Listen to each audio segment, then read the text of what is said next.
Inwood and Charlestown Ranson. We have tools, we have talent. It's Miller time. It's Miller time on Talk Radio WRNR. A look at local sports with the play-by-play voice of local sports, Matt Miller.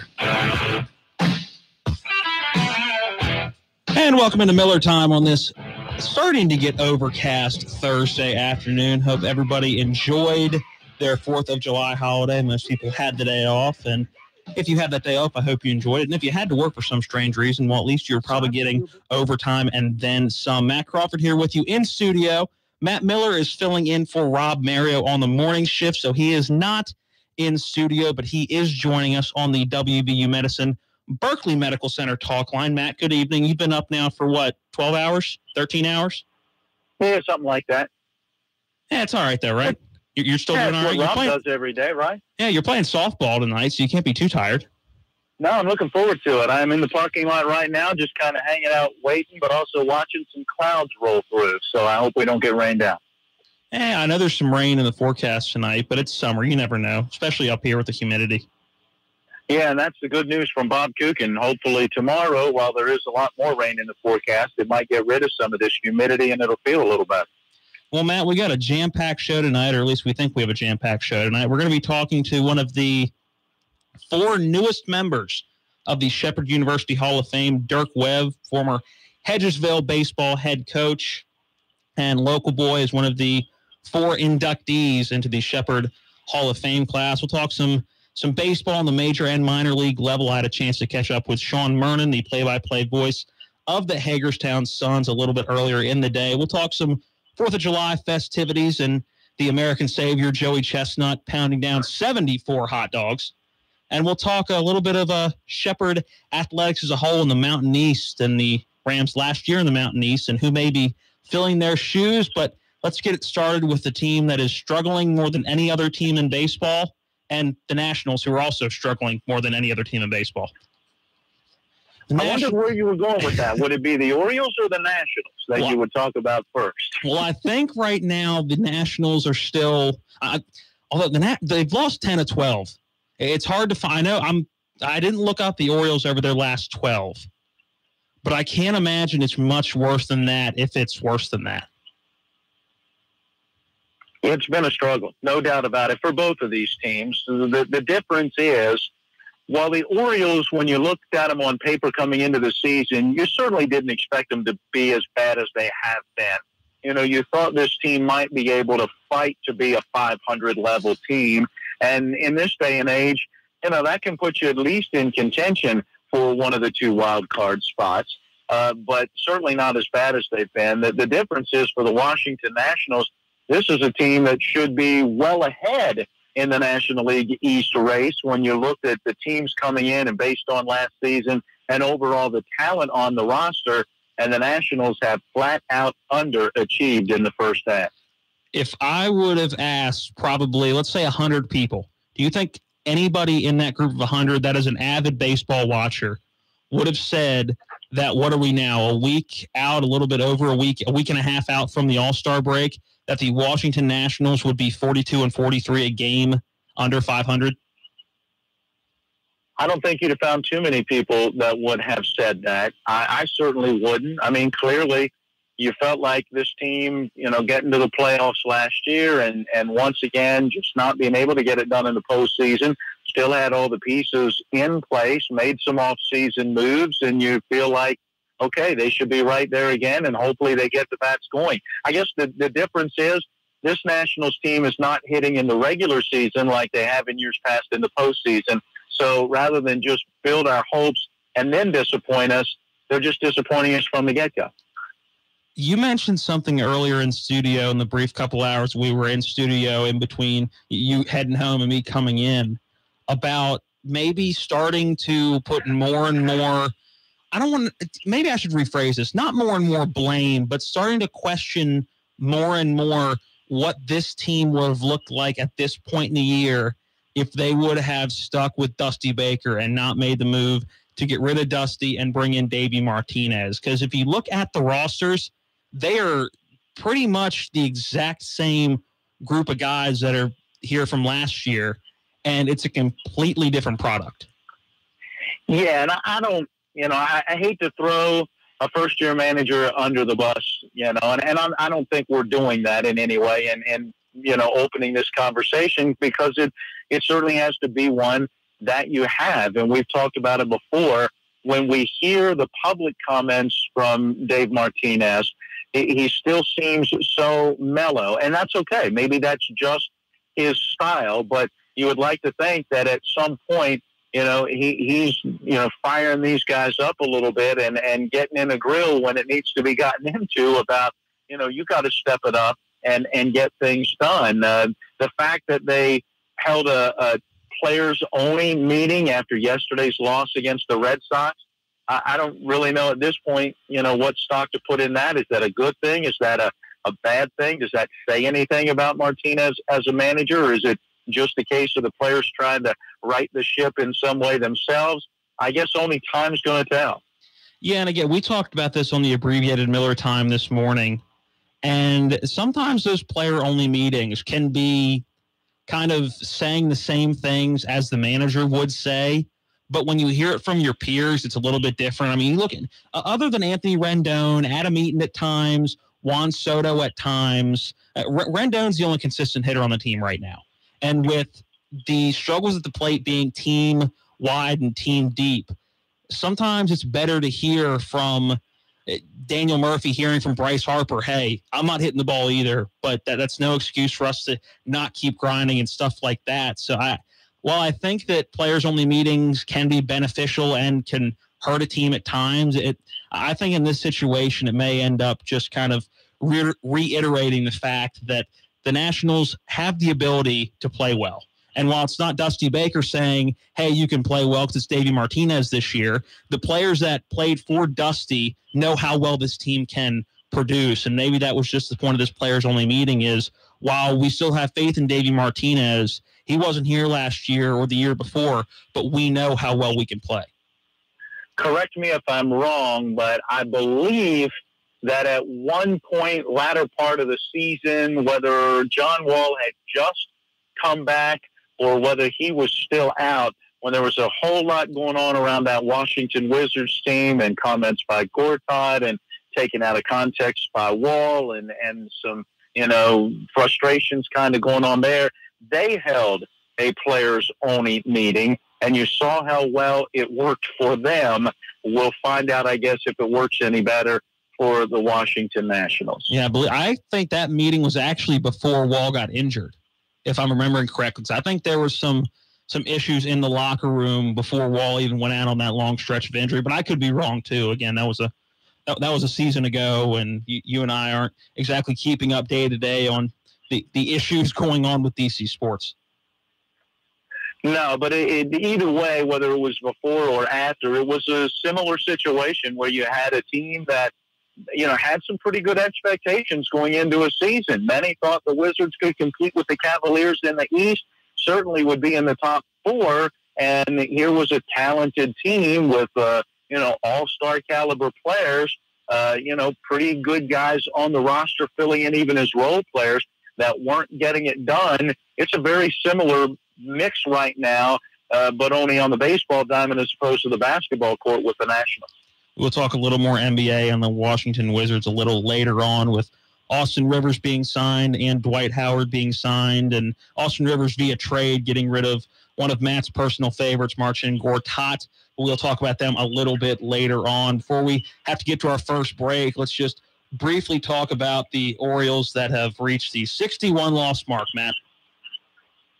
Wow, that is hard to believe before the All-Star break. I mean, that is a ton of losses. Now, it does seem like the All-Star break's a little bit later this year than what it typically has been in the past. So, maybe they've had a chance to get a few more games in, but that is a lot of losses. And, of course, they didn't help the Nationals because the loss yesterday was to the Philadelphia Phillies, who right now are in second place in the East and, in fact, have kind of separated themselves even from the Washington Nationals, who at 7 back are firmly entrenched in third in the NL East. Yeah, the Nats 7 back, and the Phillies now just a game and a half back. And, I mean, at this point, it's abandoned ship for the Orioles. I think it's time to stop talking about, well, I wonder what the Orioles can do to possibly get something out of this season. I think when you are 24-61, I think at that point you just kind of throw in the towel and say, you know what, this is not our year. We'll rebuild or begin to rebuild next year. Obviously, with how bad they're doing this year and seeing the production, this is more than just a one-year rebuild for the Baltimore Orioles. But again, they're losing at a historically bad rate this year. Well, and the thing is, they start to rebuild right now because there have to be some conversations going on during this All-Star break when the general managers and team executives and others from all around the league will kind of be converging on Washington, D.C. for the All-Star break. And that trade deadline's not too far after. The Orioles have to be working right now on what they're doing with Manny Machado, perhaps what they're doing with Jones out in center field. What other commodities do they have that maybe a contending team would want, and what good young talent can they get in exchange to begin that building process? I think it all starts right now. Yeah, I think it should too. And again, see if Buck Showalter, I assume by being this far into this losing season, he's probably earned himself the right to be the manager the entire rest of the year. But then again, you could see Buck Showalter not return as manager after the All-Star break or at some point in this season. Definitely some stuff to look forward to, even if you're an Orioles fan in this very hard season to watch. Definitely some stuff to look forward to over the next couple of weeks with the All-Star game and the trade deadline. All right, Matt, we got to get in our first break. When we come back, we're talking to Hedgesville great, Shepherd great, and one of the four newest members of the Shepherd University Athletic Hall of Fame, Dirk Webb. That is coming up next after this break. You're listening to Miller Time on Talk Radio WRNR Martinsburg.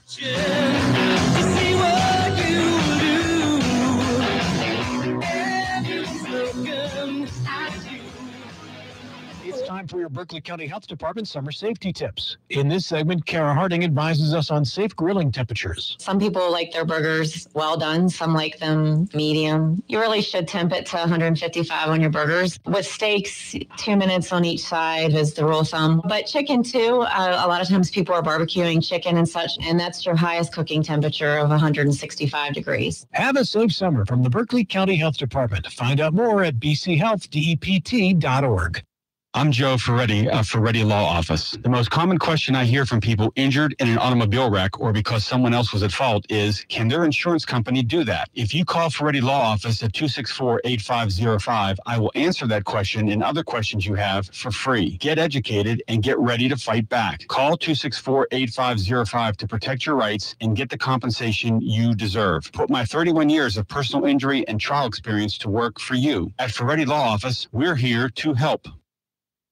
I'm John Triffin with NFL Network Now on the Westwood One Radio Network. While Julio Jones' status with Atlanta remains unknown after his minicamp holdout, the Falcons did lock up at least one receiver, agreeing to terms with first-round pick and former Alabama star Calvin Ridley. The Steelers have until July the 16th to sign Le'Veon Bell to a long-term extension, or the running back will play the year on the franchise tag tender. And one Steeler great is urging both sides to get a deal done. Hall of Famer Jerome Bettis tells TMZ his advice to both the team and Bell is that neither of them is as good by themselves as they are together. Pittsburgh is also moving left outside linebacker Bud Dupree to the right side this season. The team believes Dupree missed out on several sacks last year because the quarterback could see him coming. This has been NFL Network Now on the Westwood One Radio Network. Results may vary, not a solicitation for legal services. If you owe the IRS back taxes, payroll taxes, or have not filed your returns, the IRS will get you. They can take your property, take you to court, even put you in jail. With one call to Wall, you'll never need to talk to the IRS again. Our average client settles for about 10% of what is owed. We offer free face-to-face consultations in your local area. Call 800-727-0433. That's 800-727-0433. Napa know-how. This week only, Napa Full Synthetic Motor Oil is on sale for just $2.99 a quart. Wait, what? $2.99? That's got to be wrong. Let me fact check that real quick here. Well, I'll be a minivan's uncle. The sludge-fighting, long-lasting protection of Napa Full Synthetic is just $2.99 a quart. Quality parts, helpful people. That's Napa know-how. Napa know-how. General States pricing. Sales prices do not include applicable state, local taxes, or recycling fees. Eastern Panhandle Talk with Rob and David. I'm going to do a terrific show today, and I'm going to help people because I'm good enough, I'm smart enough, and doggone it, people like me. And I recognize the political atmosphere we have in America today. We got wonderful talk shows like you and Dave. We appreciate that. Thank you. That's a new commercial now. We like ourselves, don't we? Look at that face. We love ourselves. I mean it, guys. You bring in both sides. And I can't deny the fact that you like me right now.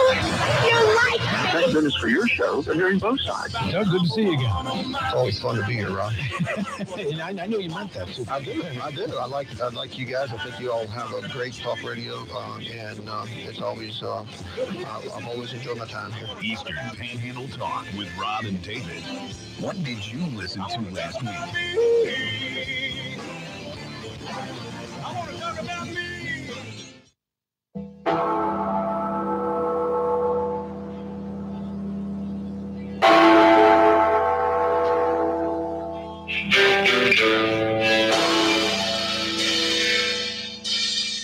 And we welcome you back into Miller Time on this overcast, humid Thursday afternoon. Matt Crawford here with you in studio. We have two guests on the WVU Medicine, Berkeley, and Jefferson Medical Center talk lines. Matt Miller joining us right before his softball game this evening. Again, he is working the morning shift for Rob Mario as Rob took a extended weekend because of the 4th of July holiday. So Rob getting some much needed rest in the morning, but Matt taking over in the morning, which means I am here with you in studio for the 5 o'clock hour, but Matt will join us tonight and tomorrow night via the phone, maybe even tomorrow night in studio. But we are also joined by one of the 4 newest members of the Shepherd Athletic Hall of Fame and Hedgesville great, Hedgesville head coach, Dirk Webb. Gentlemen, welcome back in, and Dirk, welcome into the show. Hi, thank you. Matt, you still with us? I am still here. Dirk, good to hear your voice again, and congratulations. Well, thank you very much. Good to hear you, too. All right, let's just start about the announcement. Well, where were you, and how did you hear that you were going to be one of the newest members of the Shepherd Athletic Hall of Fame? Actually, I was upstairs at my house, and I got a phone call. My kids were running around screaming, and there was a slight pause in the phone, and all of a sudden there was a gentleman on the phone. He said, is Dirk Webb there? And my gut reaction was to hang up on him because I thought he was a telemarketer at first, just the pause and everything. And I said, yeah, I am. This is him. And then he proceeded to introduce himself as the assistant athletic director. I believe it's Mr. Ryan down there. And he just explained to me that the night before they had a meeting and a vote, and that I was eligible this year, and that I made it into the Hall of Fame. What was the first thought that went through your mind at that moment? The first thing that went through my mind was I really didn't know that I was eligible this year. I was kind of trying to process to make sure it wasn't some type of joke. Someone trying to pull a prank on me, because I certainly don't know, a lot of the administration down at Shepherd anymore, being out of it for 8 or 9 years. And at first I was making sure it wasn't some type of joke. And then after that, it really just, the honor of being inducted into something like that. And just thinking back over my, 4 years there, and then really the entire baseball career from, T-ball all the way up through, and then, after college coaching. So, being able to really reflect on everything and take in the whole honor that the gentleman was speaking to me about. Now, is the Hall of Fame process, is it a nomination from people within the athletic department? Is it just something that it gets brought up every year at like an administration meeting, or do you not know exactly what goes into choosing every year's Hall of Famers? I'm not 100% sure of the exact process, other than the fact that I was nominated by a group of people, a couple of people that I had played ball with. I think that the head coach down there now, Coach McCarty, was one of the people that nominated me. My roommate from college, Neil Toothman, Brett Kaplan, and then also I believe the coach when I was there, Wayne Reiser, also wrote letters of recommendation. And then I assume it goes to a committee. I don't know anybody on the committee, but it sounds like it goes to a committee, and they vote on all those that were nominated for that year. You mentioned your head coach at the time, Wayne Reiser. What was it like playing ball for him, being recruited by him there at Shepherd? It was interesting. He was a very interesting guy. He's a lot of fun to play for. He's high energy.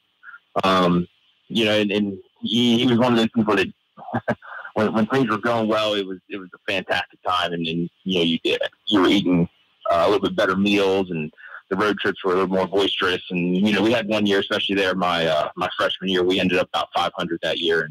And not quite as much fun, but, still a great time. He's an awesome guy and someone that I really respect, and someone that helped me, certainly through my 4 years there.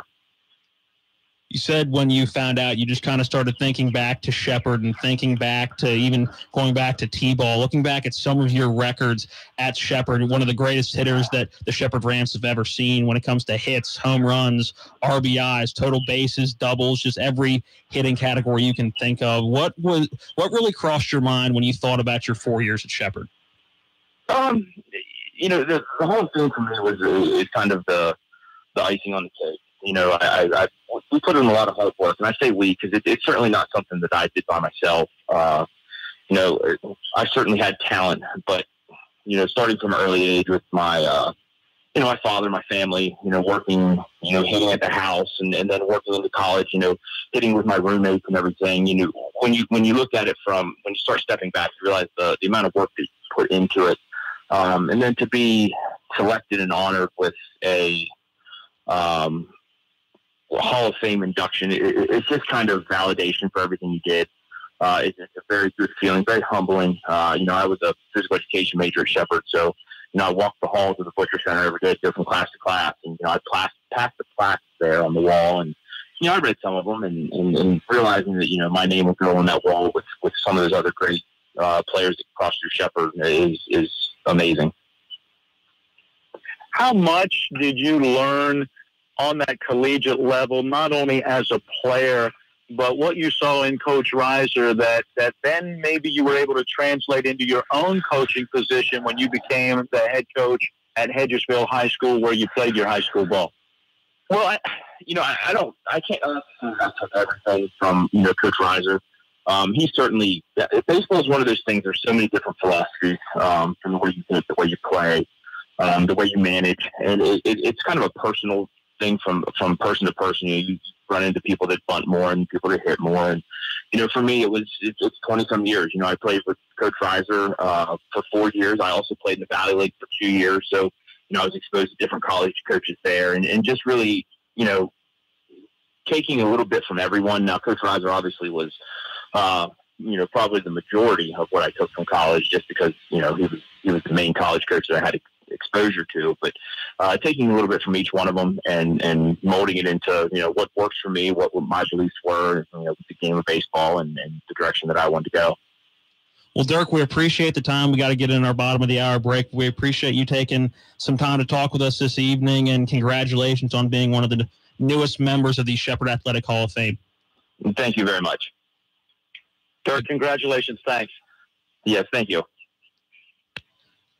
Again, that was Dirk Webb, one of the 4 newest members of the Shepherd Athletic Hall of Fame. He will go in with 3 other members, including Al Luke, Todd Fisher, and Antar Parkman. So a 4-person Hall of Fame class this year, including Dirk Webb. Matt, we will talk a little bit more Shepherd athletics when we come back from our bottom of the hour break, because quite a few things going on, kind of subtly, not major things, but a few things going on in regards to the Mountain East Conference and really Shepherd as a whole and the football program. So we've got to get in our bottom of the hour break. When we come back, we'll talk a little bit more Shepherd football and a little bit more from the Mountain East Conference. Stay tuned. We'll be back in a few minutes. After this break, you're listening to Miller Time on Talk Radio WRNR.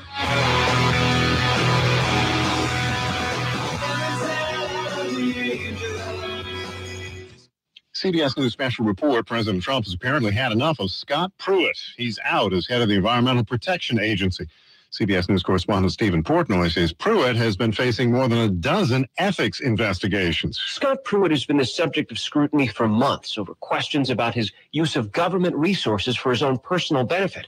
There were, of course, the questions over his rent deal on Capitol Hill, his travel in business class overseas, and the use of government resources to try to get his wife a Chick-fil-A franchise and a job. The number 2 person at the EPA, former coal industry lobbyist Andrew Wheeler, will become acting administrator. Elena Saxonhouse is senior attorney at the Sierra Club. We know that there may be very similar concerns with the next administrator, and we're going to keep doing the same things we've been doing, keep shining a light on the administration's policies and contacts with corporate polluters. And many Democrats have planned to make Pruett a campaign issue.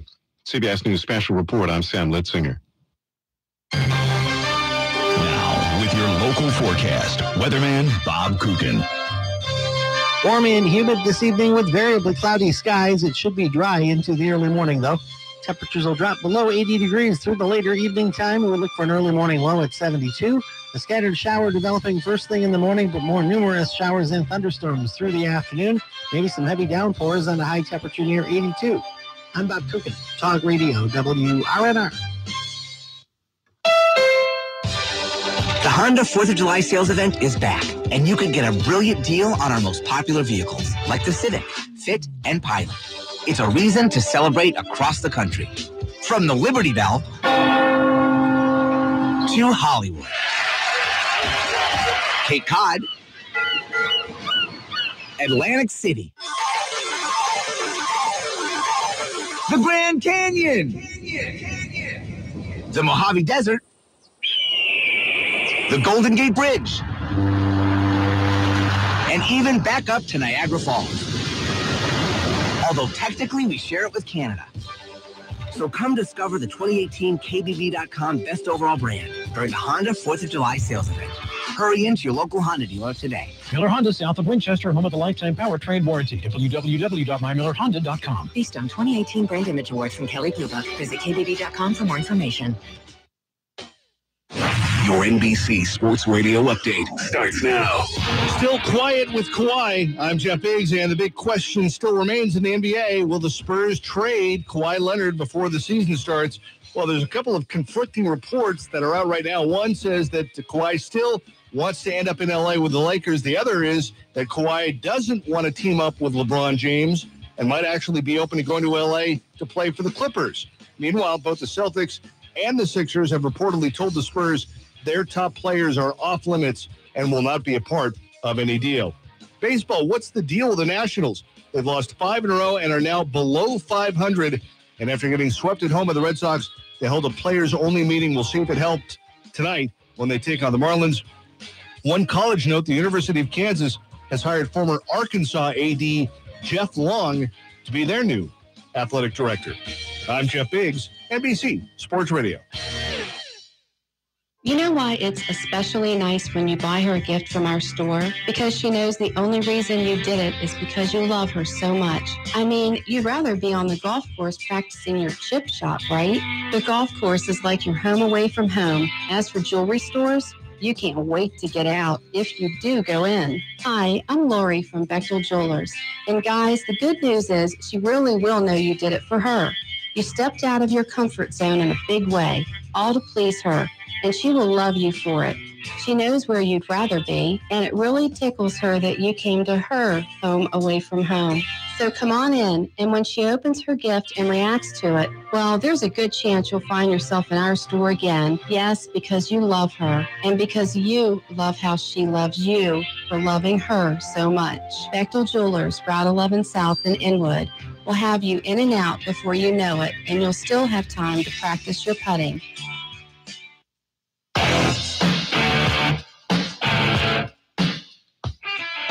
We welcome you back into Miller Time on this Thursday evening. Matt Crawford here with you in studio. Matt Miller joining us via I assume we're still calling it the Miller Chrysler Jeep Studios in the front seat of your Jeep Wrangler, Matt? I am currently in the front seat of the Jeep. By our next segment, though, I might be standing outside actually throwing a baseball. Well, you got to warm up a little bit. At this age, definitely. This segment of the show brought to you by the Washington Nationals, who will play tonight, and we will take you there. Following Miller Time pregame at 6:30, they will host the Miami Marlins following a sweep by the Boston Red Sox. This segment brought to you by the Washington Nationals. Kids Batting Helmet Day. The Nationals and Harris Teeter are teaming up to present the Kid Batting Helmet Giveaway on Sunday, July 22nd. The first 10,000 kids aged 12 and under will get this cool Nationals batting helmet on their way into the Nats-Braves game at 1:35. For tickets and more information, visit nationals.com. So, Matt, head down to Nats Park. Oh, wait, you're not 12 or under. I don't know that I want a batting helmet right now. The way they've been hitting it might stunt the way I've been. Well, never mind. I haven't been hitting any better either. So I did think, though, during the bottom of the hour there, hearing the NBC Sports Radio update, which has been a big story nationally for them all day long, the struggle of the Nationals. But, they play the Miami Marlins tonight. We'll see if that team meeting worked. And I thought to myself, it is the perfect time to have a team meeting, right? You're going up against a team that, has very little expectations and is right now in last place in the NL East. So if you're going to turn it around, this is the team to do it against, right? So you hold the team meeting before facing a ball club like this, then say holding that team meeting after the second loss to Boston, and you still have to come back out and play the best team in baseball right now, and then you can't tell whether the team meeting worked or not. Yeah, that's true. I never thought about it like that, although it will be a lot easier to say the team meeting didn't work, too, if they were to lose this series against the Marlins at home being the key word there. How about not just the series?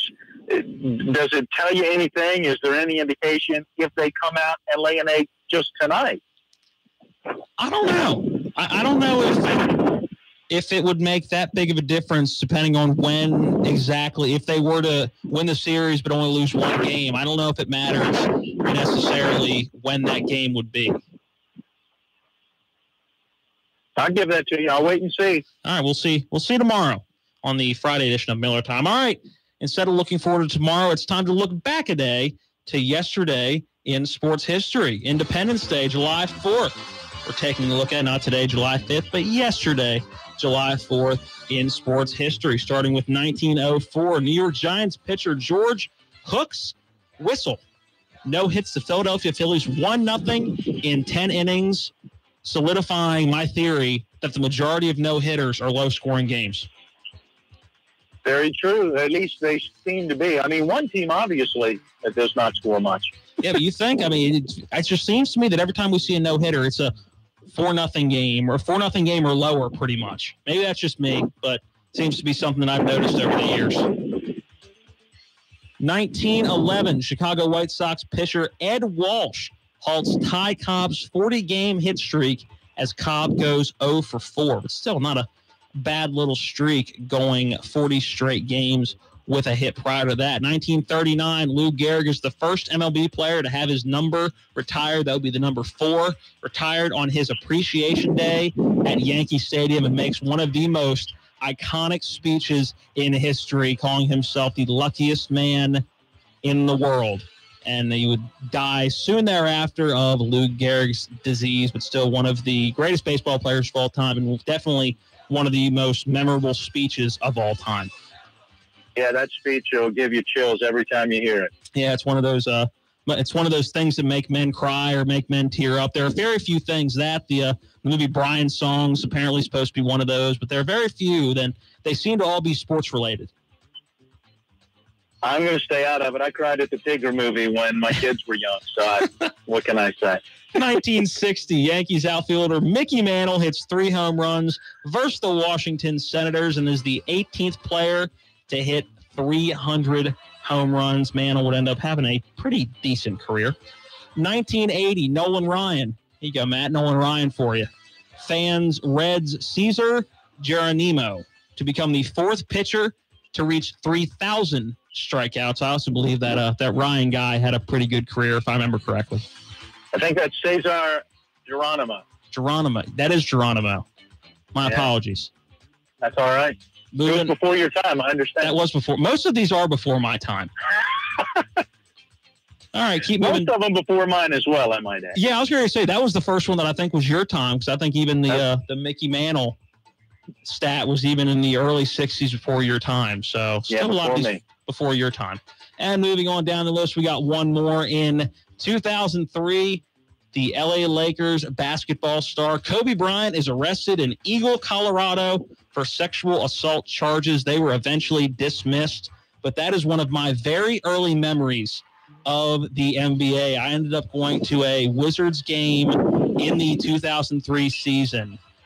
And it was in the second half of the season, or it was so it would have been the year after all this happened, because it happened over the summer. So it was more towards the beginning of the season. But the Lakers came to town, and the entire crowd at the top of their lungs, in typical DC fashion, using somebody's weakness against them, chanted Colorado at the top of their lungs. And that is my first memory of NBA basketball, going to that game and the entire crowd chanting Colorado and not really understanding what it was until years later.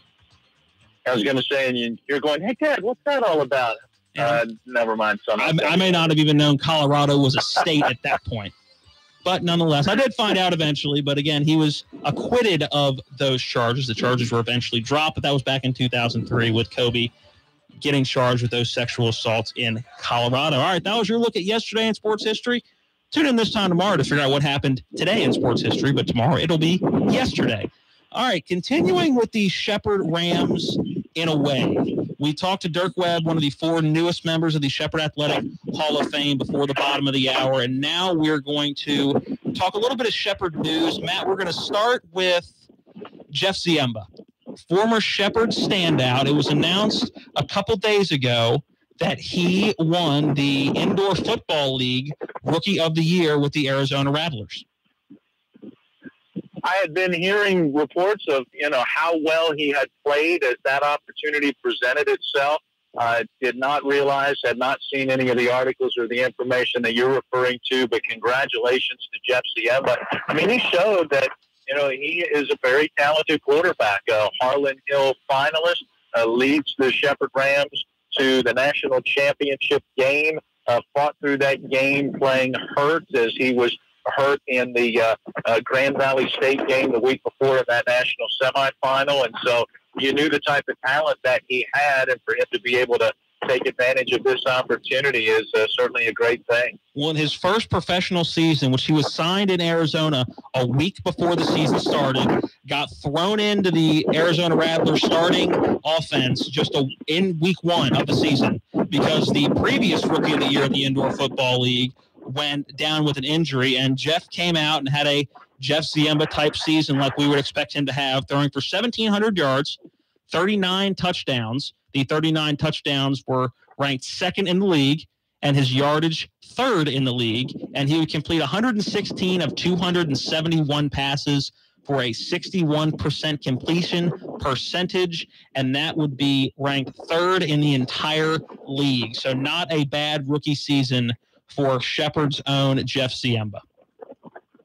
Those are outstanding numbers. And when you think back to his college career, the completion percentage, at least, very similar types of numbers. He found the open man. Many times that was Billy Brown, always up that big target, right? But he would put it where he needed to put it to give his man a chance to make that catch.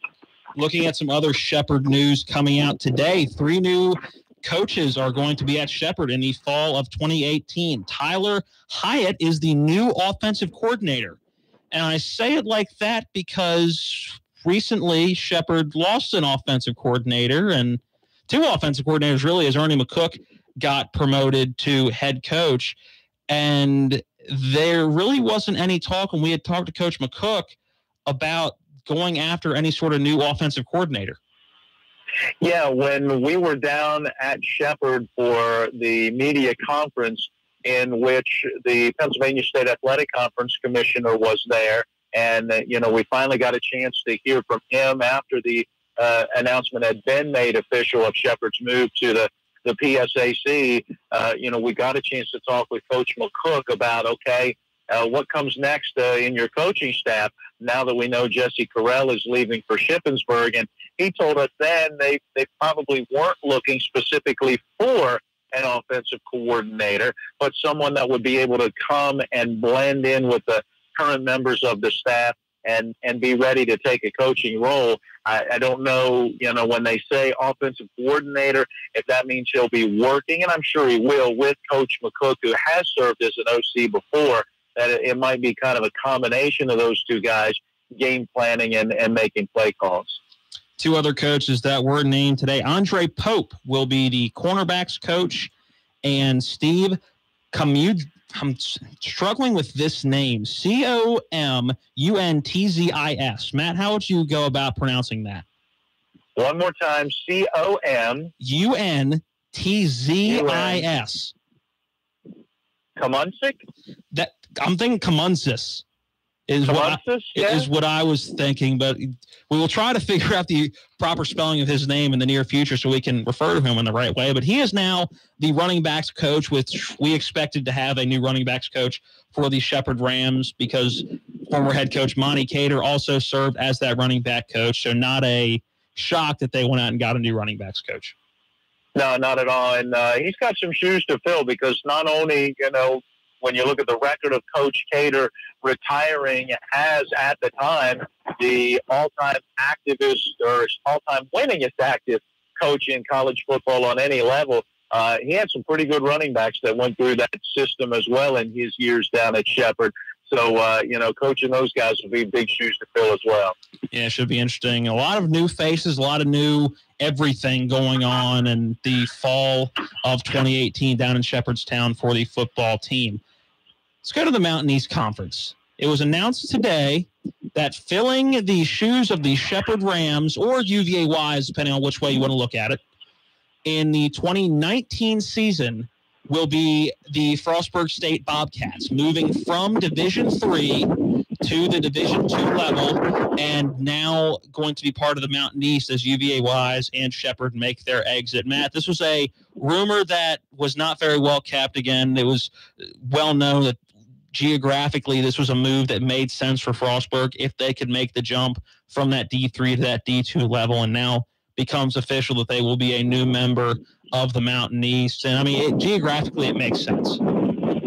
Not only does it make sense, geographically, but obviously if you can get them in, whether you say they replace Shepherd or whether you say they replace UVA-Wise, you got to also remember that they'll be adding Wheeling Jesuits, who, while they had been in the league playing in other sports, had not been in the league football-wise. This coming year is supposed to be the first year that Jesuit will play. It'll be an independent schedule. It won't be, counting in the conference standings and so forth. But then they are supposed to play their first Mountain East Conference schedule in that 2019-2020 season. So if Frostburg State is ready at that moment in time to make that leap, then you're putting two programs in while you're also losing two programs, and it still leaves the Mountain East about where they were when they still had their original 12 members, 11 members playing, 11 overall members, but only 10 members playing football, or 12 overall members, 11 playing football. My math's not right now. So, again, a lot of stuff going on with Shepherd and the Mountain East making a lot of moves this year so far. And, I mean, you look, this is now the third major move for the Mountain East Conference just since the calendar year began in January.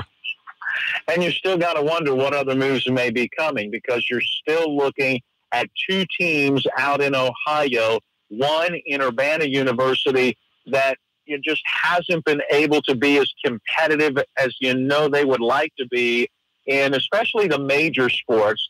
They have been competitive some in the minor sports, but then you also have Notre Dame, who, while they have been pretty competitive where they're located, would seem to fit pretty well into the conference that Findlay and Ohio Dominican and Malone and those schools are in. So if you're the Mountain East, you got to wonder if there still may be more moves coming.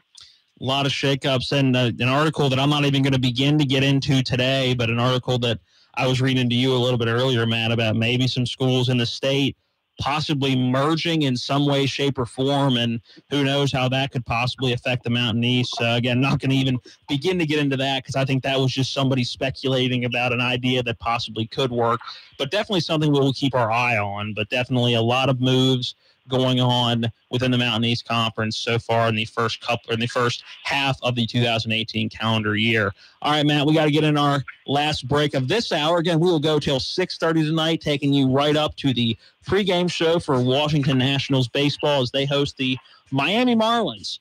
And when we come back after this short break, we will talk about some 4th of July traditions and how many hot dogs Matt Miller was able to scarf down yesterday, and if he was able to keep up with the historic rate of Joey Chestnut. You're listening to Miller Time on Talk Radio WRNR Martinsburg. We will be right back after this break.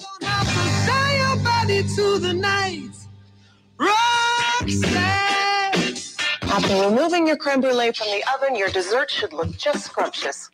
Now sprinkle with some sugar and use your torch to braise it to a golden, crispy brown. Disasters happen. Fire, water, and natural disasters. Tell your insurance provider you prefer Blue Ridge Property Restore. Blue Ridge Property Restore, getting you back from disaster faster. Join us next week when we tackle Baked Alaska. Come out Friday, July 13th and support the Spring Mills football program in their first annual golf tournament fundraiser at the Woods Golf Resort in Hedgesville. This tournament is a 4-man shotgun scramble teeing off at 10 a.m. If you wish to donate more than the entry fee, we have several different sponsorship levels and we'll be accepting cash donations. So come out and support your Cardinal football team and enjoy some time on the golf course. For more information, call Ted Williams at 304-704-8311 or Scott Highmiller at 301-788-5732.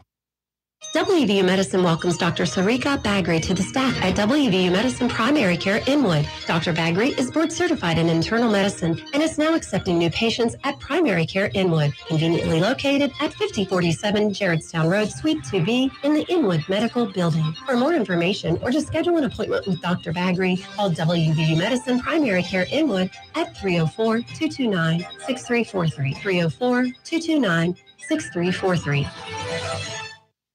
Smith-Nadenbush is an independent insurance agency. You see, there's an important difference between Smith-Nadenbush and agents who work just for one company. Working for one company, they can only sell the products of that company. On the other hand, Smith-Nadenbush can design a program just for you, your family, or your business, and at the right cost. Smith-Nadenbush. Martinsburg, Charlestown, and Berkeley Springs.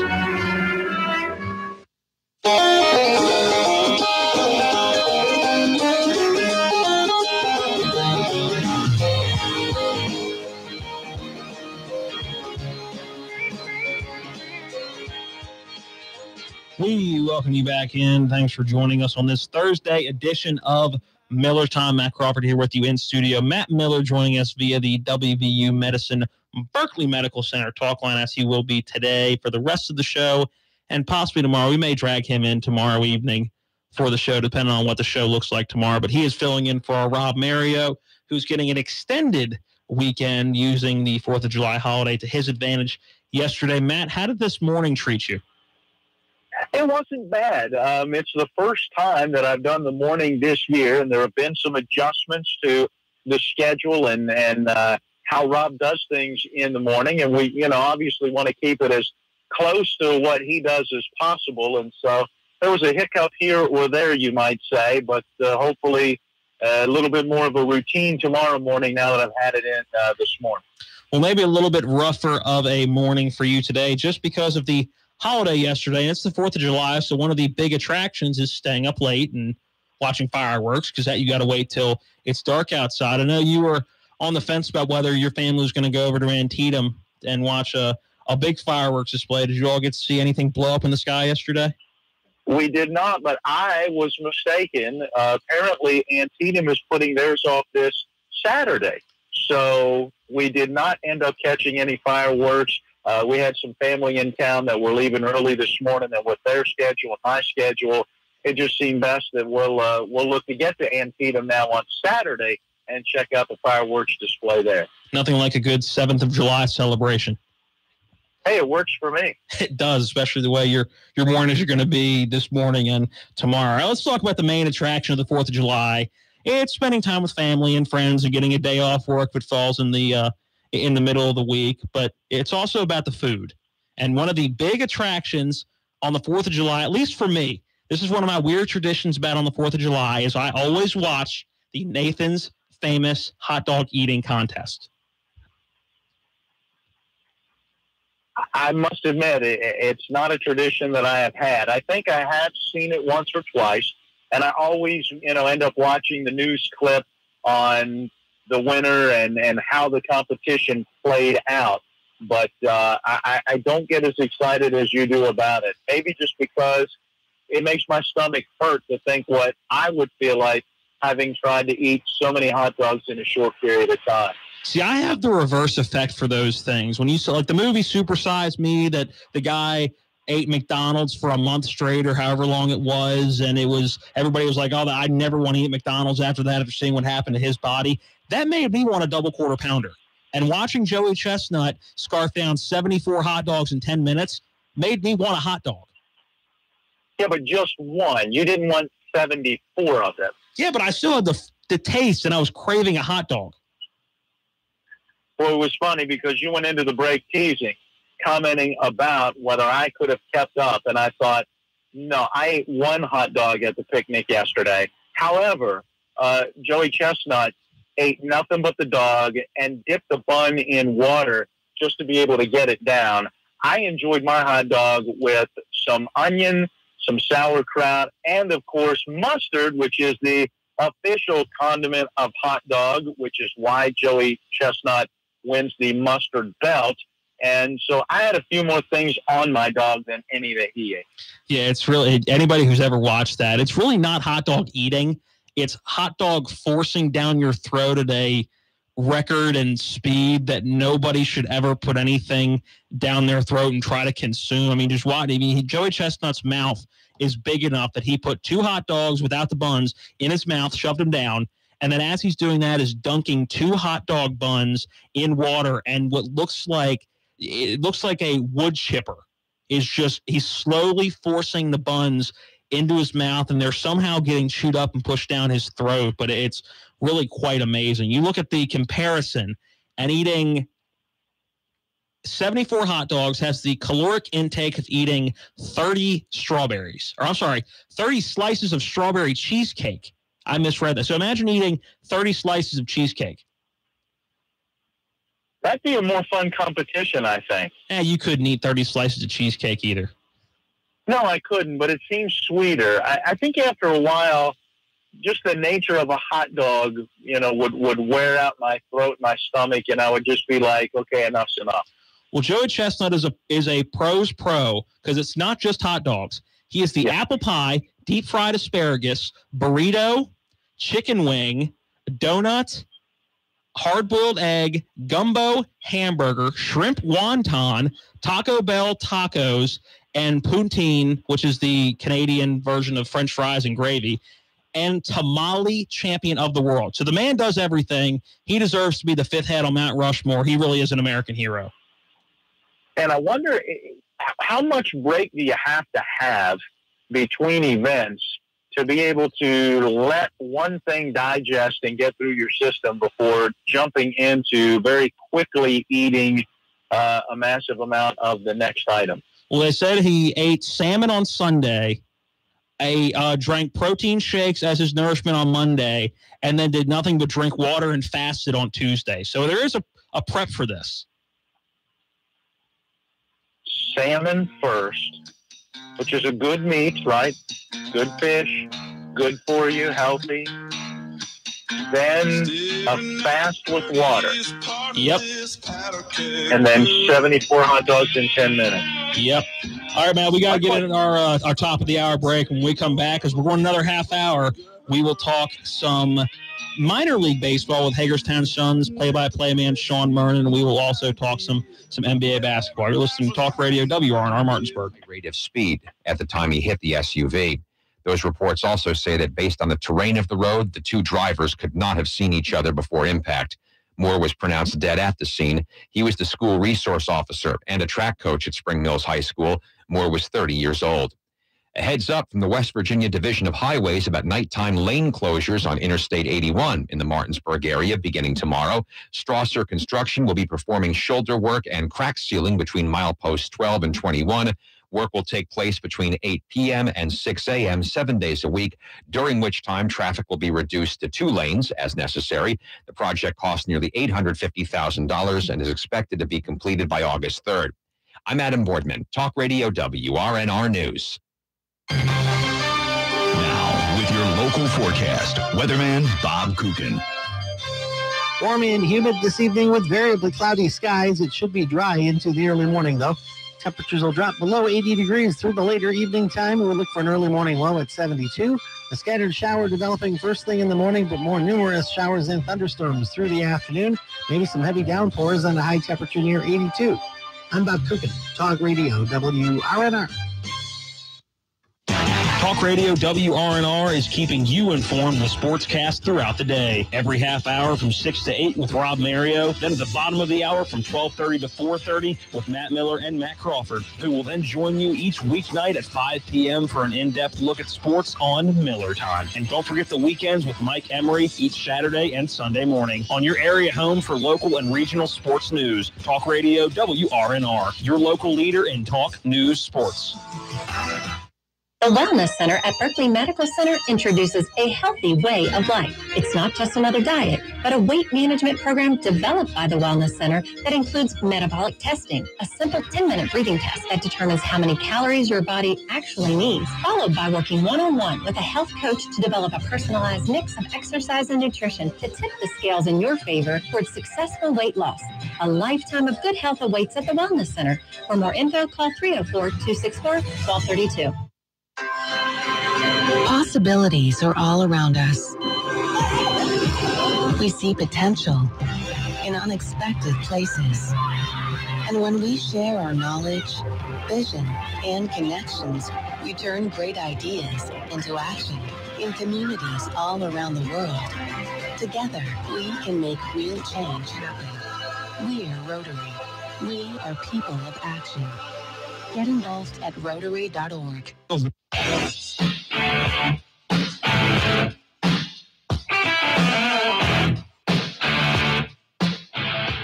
Welcome into the second hour, I should say, of today's Miller Time. Matt Crawford here with you in studio. Matt Miller joining us via the phone as he is taking over for Rob Mario today and will be tomorrow. And we are going an extra half hour tonight because the Miami Marlins are in town taking on our Washington Nationals, and we will take you to that game, or at least the pregame, at 6:30, followed by the game. It is a 7:05 first pitch, hoping the Nationals can break out of whatever slump they've been in so far this first half of the season. Again, just 42-43, and have lost 10 out of their last 12, 7 games back in the NL East. But the good news is they're playing a team that has done worse than they have this year so far, and that is the Miami Marlins. But, Matt, you and I were talking about this earlier, and it's not just the Major League team that's struggling. It's the entire organization. I can't speak for Syracuse or Potomac, but at the single-A level, the Hagerstown Suns are struggling just as bad as the Washington Nationals are. Yeah, it's been a tough season for them, and the second half has not gone the way that they were hoping. They had closed the first half with some wins and, had to feel good going into that second half. And one nice thing about minor league baseball is they do divide it up. You play half your games, you have your all-star break, and while you'll continue to keep an overall record, they basically restart the race. Everybody's 0-0 to start the second half of the season, and that way you can take your first half and second half winners and have them compete in a playoff round. So you get 2 teams in the North, 2 in the South, and then those winners will ultimately play for the league championship. Well, as they got it started, Hagerstown, very competitive, they've lost a number of games by just 1 run, but seem to have the same problem that the parent club has right now in scoring runs. And is that something that fans should be worried about? I mean, if your farm system and the players that are supposed to be eventually feeding up and becoming part of the Major League roster are struggling in their respective classes, then is that something that fans should be worried about? I don't think so, and especially when you're talking about single-A baseball in the South Atlantic League. We talked about Jason Worth and his recent retirement from baseball, and I remember seeing him in Hagerstown as a member of the Orioles organization and the Delmarva Shorebirds. Rob Mario remembers seeing him at the next level up in A-ball down at Frederick with the Keys, and in both cases, you watched a guy that was supposed to be a catcher in the big leagues going through some hitting struggles at the plate, and you wondered, was he going to make it? And, well, he turns out to be a $100 million man with the Nationals and plays 15 years in the bigs, ultimately as an outfielder, not as a catcher. So I think it's so early on for these young guys it's nothing to worry about. Well, in Matt's absence this afternoon, I got a chance to catch up with the play-by-play man, Sean Murnan. We got our conversation started with just how it's been going for the Hagerstown Suns. Yeah, it's kind of weird because, they really got out of the gate a little bit slow, and it was both sides. But it wasn't just the offense having struggles. The pitchers were also having a hard time, and especially the starting pitching has been hit or miss sometimes for the Suns. And as you know, right after the All-Star break, they lost their best starter, and Nick Riquet, as he got called up to Potomac, which is a good thing. Let's not go crazy. He's one step closer to realizing a big league dream and all that stuff. But when you get a guy who had 8 quality starts out of the starting rotation, all of a sudden you're trying to look around and figure out who's next, and sometimes that can really wreak havoc on things that are going on. And so I think this team was really looking for the pitching staff to kind of pick them up, and because you see a team like Lakewood who won the first half, and they did it almost entirely with pitching. They had one of the worst offenses in the entire league, but they had the best pitching staff in maybe minor league baseball. Their numbers certainly would indicate that, and they were able to gather up the most wins in the entire league, and they're still doing very well, even with some of those guys getting promoted. So the beginning of the second half was a little bit rough. They were able to pick up a pair of wins in that last series at home against West Virginia, so that was good. And they've had a few good starts here. They had a string of about 3 good starts between Kyle Johnston, Jackson Tatro, and then Seth Romero. So things are starting to look up. Last night, though, was a little bit of a step back with the shutout in that opening game against Delmarva. So they'll try and get back into the swing of things here tonight as Tomas Alastri gets on them up. You mentioned a couple guys on the mound that are playing well. Anybody at the plate that's really exceeding right now? Well, it was Luis Garcia, but Garcia got promoted yesterday, actually. He went up to A Advanced Potomac. Here's an interesting thing. Garcia started the season here at 17 years old. He was one of 4 players at the low A level to be born in 2000. Okay, so you're starting to see the guys who were born in this millennium. So Garcia had picked his average up. I think he was sitting right around 260. And by the time he was called up, he was sitting right around 299, 300. He had a slow start to the season. He was batting 198 and then picked it up, and he was hitting well over 330 in the second month of the season, and then rebounded with a nice third month in June. He was hitting right around 298, 300 there as well. So he was really good at the plate, but the guy who's still on the team that's been swinging a hot bat, I would put it on Cameron Estek. Cam's a right fielder for the Suns, and he had a stretch in that series against West Virginia. He set a career high in walks with 4, and then the next night he hit a homer and had a multi-hit game. He won a stretch of games before we got to that West Virginia series where he had an Aaron Judge-like run for the Yankees where he struck out in 9 straight games, and then all of a sudden it was almost like he put a pair of glasses on, I guess you could say. You see major leaguers and some high-level minor leaguers who all of a sudden they find out that they have something wrong with their vision, and they put the glasses on, and all of a sudden they're just studs. They go out there and go crazy. But for Estate, that wasn't the situation. It was just he seemed to be laying off the high fastball, and it made a world of difference at the plate. So he's been playing really well of late here. Going to West Virginia after Delmarva, 2 of the 3 wins they've gotten since the All-Star break have come against West Virginia. Is it nice to have another series against the Power to maybe string together another couple wins? I think so. Obviously playing them at their ballpark is a little bit different. They have their home fans. They don't have to sleep in a hotel. They know where their meals are coming from. So there's when you're at home, there's a little bit more consistency, and you can expect things a little bit differently. If you want to show up and do early work, you're not depending on the bus to get there. You just get in the car and go. So there is that. I think that there is something to be said about being at home for a 3-game series. But I think that for the Suns, it's certainly good to know, like, hey, going into this series, which I think we're actually sending out. I have to look at the rotation again, but I'm pretty sure that the pitching matchups are going to be relatively close to the same. You get to trot those guys out there and know, hey, Jackson Tatro struck out 9 hitters against this team. Kyle Johnston struck out 8 guys against West Virginia, and so that these guys really know how to handle this West Virginia team, and it's just a matter of going out there and getting it done. Including the remaining games in this series at Delmarva, 3 of the next 4 series are on the road. What's coming up for the Suns? So, well, I mean, we're going to be at home again. Let's see here. We're going to be back at home on the 11th through the 13th, and that's going to be Columbia. Columbia comes back one more time in August, but we don't get to see the Mets affiliate a lot, so it's kind of nice that they're coming to Municipal Stadium a few times here. But on the 11th, it's actually going to be Bark at the Park night out at the ballpark. Then we have that same night, it's going to be Antietam Broadband night. So if you actually bring your Antietam Broadband bill to the box office, you'll get up to 4 free general admission tickets courtesy of Antietam Broadband. So kind of a cool night to kick off the homestand there. And then, of course, Thursday is always Thirsty Thursday at the ballpark. So a beer special starting at $2 there for the second game of that series.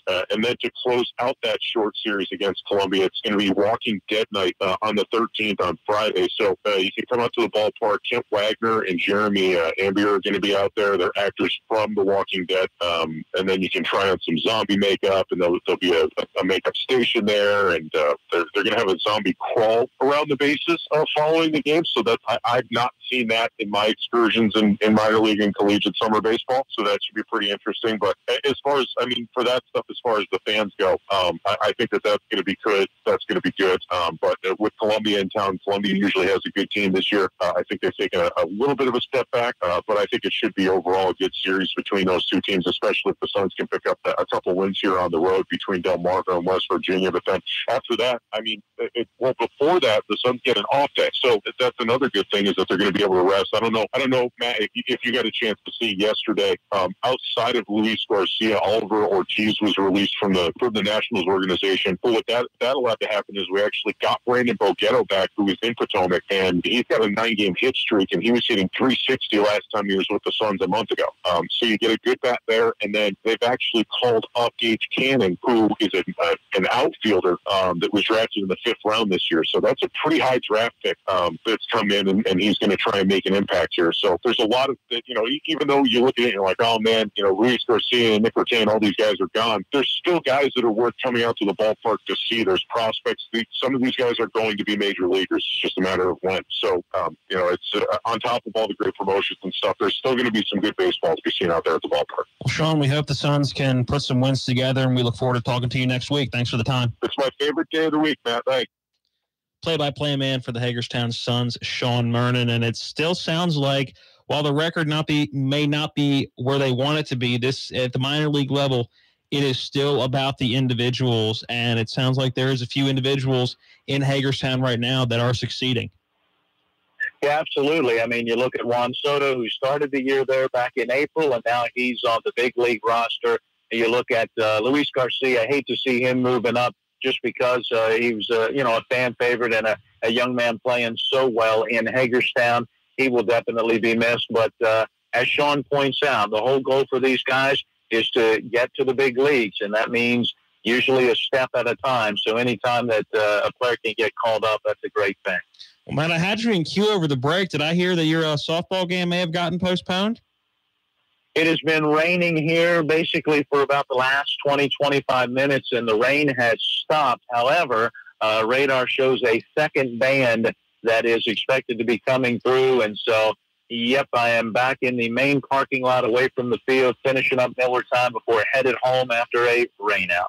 Well, Matt Miller will not get to hit his home run today as we were expecting him to hit, but at least he's able to join us for the last 15 minutes we have of the show before we send you to Washington Nationals baseball at the bottom of the hour. Okay, Matt, we got to get in one more break. When we come back, we will talk some NBA, and the trend continues of you and I not being huge NBA people, but finding a way to work the NBA into a lot of Miller time since the season is over. You're listening to Miller Time on Talk Radio WRNR Martinsburg. You got the gas, I got the matches. We're gonna turn this town to ashes, 'cause they ain't come ride with us. EPTA invites you to take advantage of their rider programs, the $5 all-day pass, the monthly pass, and the Get a Job, Get a Ride program. Visit EPTAWV.com for further details, and come ride with us. This message brought to you by EPTA, the Eastern Panhandle Transit Authority. For schedules and rider information, visit EPTAWV.com. EPTA serves Berkeley and Jefferson counties. Take the bus, come ride with us.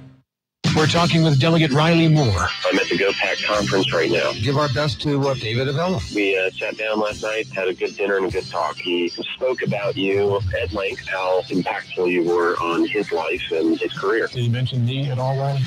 He did not. Hell no. I gave his first radio break. I had a little bit of both. In fact, I introduced him to a microphone. He seems to like it. Eastern Panhandle Talk with Rob and David. What did you listen to last week?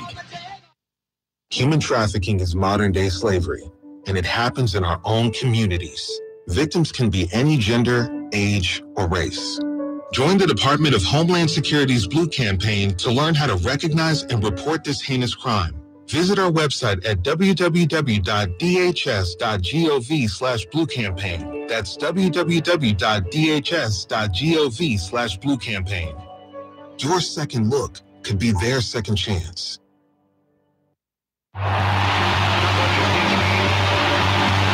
On the baseball field, a single decision can change everything. A game, a season, even a career. For a man with prostate cancer, a single decision can change his entire life. This is Joe Torre. When I was diagnosed with prostate cancer, I faced a game-changing decision. While I chose surgery, that might not be the right call for all patients. For some men, a less aggressive approach called active surveillance might be the best choice. Ask your doctor about a genomic test that may help you make the right decision. Learn more at yourprostateyourdecision.com. A public service message from Men's Health Network, Prostate Health Education Network, and Zero, the end of prostate cancer. Why buy from Apple Valley Chevy? Because Apple Valley Chevy will not be beat. You heard that right. We will not be undersold on any new vehicle. You have a better price? Bring it in. We will match or beat your best deal. Apple Valley Chevy has the best inventory, the best prices, and the best warranty. Why would you go anywhere else? Forget the manufacturer's warranty. We have a lifetime warranty, standard on every vehicle. Come in today for your best deal. Apple Valley Chevy. Online at applevalleychevy.com or stop in at Foxcroft Avenue, Martinsburg.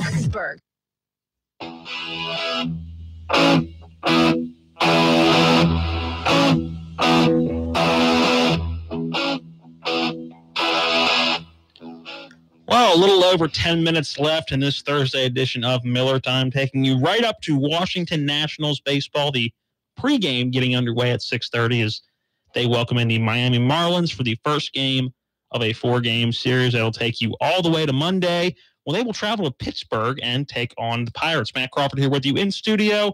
Matt Miller joining us via the WVU Medicine, Berkeley and Jefferson Medical Center talk line. And Matt, some news from the NBA and our Washington Wizards, who have been relatively, I don't know what best one to put this, they've been active so far since the NBA season came to a close. They have, but not necessarily the big splash that obviously some other teams have had, although I guess you would say this most recent news is pretty big. By the way, we got to tone down our rhetoric on our, fandom of the NBA, or we'll lose Dave Johnson as one of our favorite Miller Time guys. He's going to come on tomorrow evening with us, actually, and talk a little more about the trade that brought in Austin Rivers, and as well the signing that came out late in the day on Tuesday of Dwight Howard. So you mentioned the two big moves so far. I don't want to say big, but the two moves so far, I think one of them's big in Dwight Howard. I know you and I had talked in studio about how this wasn't necessarily that big of a move, but to me, I think it solidifies a position. While it may only be for 1 year, he only signed a 1-year deal with the Wiz. It solidifies a position that they struggled with immensely for the last couple seasons. It does. Now, again, you're getting a guy that, in his heyday was a premier center, but you're getting him near the end of his career. I was reading articles when he went from Charlotte to Brooklyn and how that trade played out, and the fact that Brooklyn really didn't want him and were going to buy out his contract. And the writer of the article really commented about, how big a drop that is for a guy like Dwight Howard, who had been such a star as he came into the NBA. So, for the Wizards, yeah, it is a good selection. It does give them a presence inside. It does give them a pretty athletic big man, too, that can still get up and down the floor. So we'll see how it works. And that was just one of the big issues. And again, you and I both, as a player, as a teammate, as a person, or we assume as a person, liked Marcin Gortat. We thought he was a good basketball player, a good guy, good teammate for the most part. Him and John Wall had his issues that were noted, but he had passed his prime and was not able to compete at the position that the Wizards needed him to be his best at the level that was going to win them ball games anymore. Right, and the style of play for the LA Clippers may better fit his style. So, it gives him a new opportunity out there. The Wizards in return get Rivers, who's had a pretty good outside shot, really has played well, but his role is going to be so different. I mean, in LA, he was starting. He was playing 33 minutes a game. I don't know if he's going to get those kind of minutes when you consider you've got John Wall and Bradley Beal as your two starting guards. But certainly when Rivers can get on the floor, it will help this Wizards team if he can continue to shoot, especially that three ball the way that he has been. Well, the GM and president of the Wizards, Ernie Grunfeld, talked and introduced Austin Rivers. It was on Tuesday going into the 4th of July weekend. We will hear from Ernie Grunfeld first, followed by Austin Rivers. And this was Ernie on what they saw in Austin Rivers to make the move to bring him to D.C. An exciting day for us. We're here to introduce everybody to our newest acquisition that we feel really good about in Austin Rivers. Austin brings a lot to the table. He's not only a very versatile player, a player that could play multiple positions. He's a player that could come off the bench or play as a starter, and he's proven that in the league. He can provide offense not only for himself but his teammates. He's a very good defender, and one of the things we really like about him is he plays with a chip on his shoulder. He's extremely competitive. He's been in playoff situations before.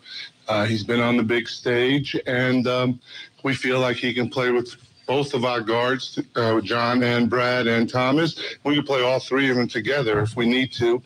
We want to play a little bit faster. He has a great athleticism and likes to get up and down the floor, and we're very, very pleased to have him. And at this time, I want to introduce our newest acquisition, Austin Rivers. Welcome. Thank you. Thank you.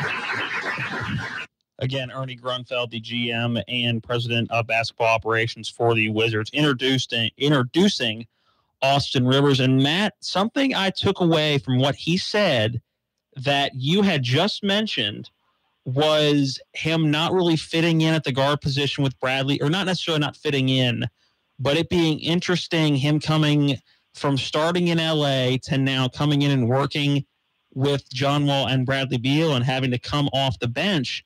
You heard Ernie right there talk about how they're trying to become faster. Everybody's trying to adapt to what Golden State has done over the last several years that has made them so successful. And part of that is moving up and down the floor very quickly. So this could possibly be a situation where the Wizards turn into a three-guard offense and have the starting five. I know you looked at a hypothetical starting five today, but this could be a starting five where you have three guards, which is Rivers, Beal, and Wall at the top of the key, and then you have Otto Porter playing forward and Dwight Howard in the middle. I know that wasn't necessarily the starting five that if you were to put this team together last year that you may have seen, but the way that the Wizards are probably going to try to adapt to what the NBA is now, I think that's a pretty good possibility. They better play defense, and that's been the biggest issue to me with this Wizards team over the last couple of seasons is they've got some firepower. Bradley Beal's pretty good three-point shooter, one of the top guys in the NBA from beyond the arc.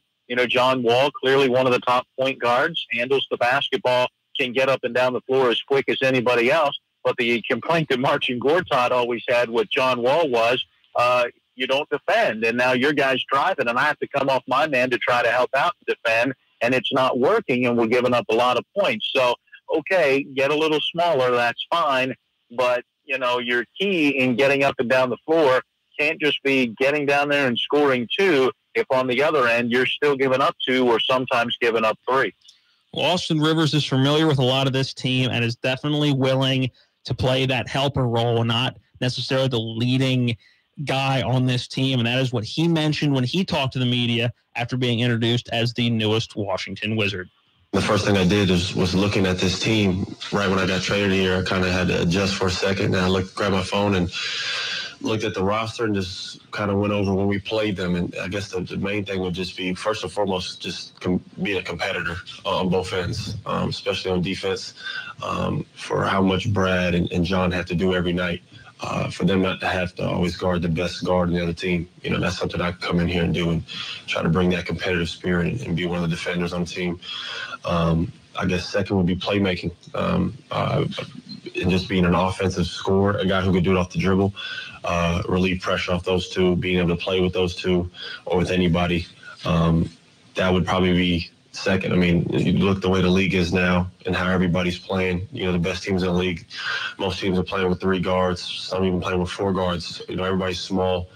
You know, so just being able to play at a pace with those guys and other players on the team, being on the run up and down the floor and having multiple guys who can put on the floor and create for one another, it would be very hard to guard. So, and on defense, you could switch, you know, 1 through 3, 1 through 4. So I think that gives us a lot of dangerous options, and wherever they put me at, I'm excited to be.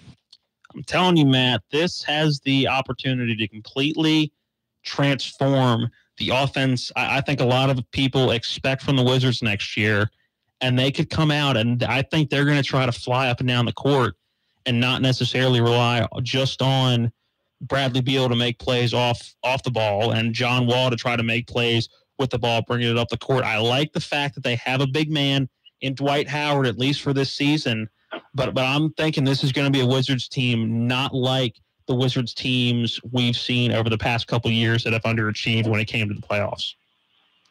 We will wait and see. I love the idea that, you know, everybody's going to the 3-guard offense, and, you know, if we can get up and down the floor, you know, and be fast, then we'll create matchup problems. And I'm going, how are you creating matchup problems when you're becoming like everybody else? Everybody is going to be the same. So they'll have 3 guards. You'll have 3 guards. I mean, I don't know where the matchup problems necessarily come in sometimes with this team. And unfortunately, again, I like what Rivers said, and I certainly hope he brings a defensive mentality to this team that just has not played well on the defensive end. You got to think, how many teams do play well on the defensive end? There's only 2 or 3 teams every year that ever keep their opponents under 100 points. The defense is not a thing in the NBA. But typically, those teams that are better defensively are the ones that are doing what? Going deep into the playoffs. Yeah, not necessarily. I mean, how many years have you seen the Utah Jazz in the NBA Finals recently? Right, but there's one team, they're pretty good defensively. They don't have a lot of offensive firepower. But, you know, you look at Golden State, for the number of points that they score to the number of points that they allow, you know, that differential is typically going to be one of the better ones in the league, and that's not where the Wizards are. You know, and frankly, even if you're losing 107 to 106, you know, you're still giving up too many points. Yeah, I'll give that to you. All right, Matt, we will see you tomorrow at some point in the studio, and we'll be back tomorrow night this time for Miller Time. We now send you to Washington Nationals baseball as they begin a series with Miami. You've been listening to Miller Time on Talk Radio WRNR. In Washington, D.C. 3 consecutive home runs here in the 3rd inning. Ryan Zimmerman swings and launches one to deep left center field. This one's way back. Is it high enough? It is. It's a home run. They've hit 4 home runs in a row, and that's a new Nationals record. Scherzer comes set. Now the kick. Here it comes. Swing and a miss. Swing and a miss. He struck him out with a slider. He has tied the Major League record for strikeouts in a game with 20 strikeouts. Randy Johnson, Kerry Wood, Roger Clemens, and And now Max Scherzer. This is Nats on Deck, presented by DraftKings. Step up to the plate with DraftKings one-day fantasy baseball to win big cash prizes. Just download the DraftKings app or head to DraftKings.com and get a free entry with the promo code NATS. DraftKings, the game inside the game. Here are Charlie Slows and Dave Jackson.